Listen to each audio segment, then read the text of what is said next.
Welcome to the Learning Pines YouTube. We hope this video helps. In this video, I will explain Excel's yes or no function. The most common way to achieve a yes or no output is by using the if function. This powerful tool evaluates a condition you set.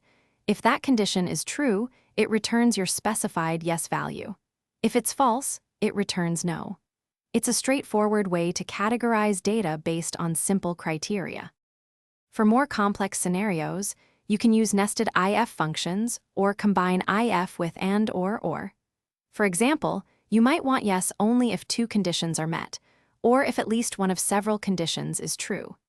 This expands the flexibility of your yes or no logic significantly, handling multiple criteria with ease. Beyond the if function, other Excel features can create yes or no functionality.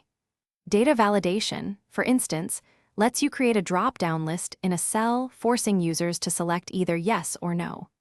You could also use the choose function for specific indexed outcomes or conditional formatting to visually represent yes or no statuses. Yes or no functions are incredibly useful for tracking statuses, like project completion or attendance. They help categorize data efficiently, making it easier to filter and analyze. Remember to maintain consistency in your yes and no text to avoid errors. This ensures your data remains clean and your functions work as expected. Thanks for watching. Consider subscribing if we helped you.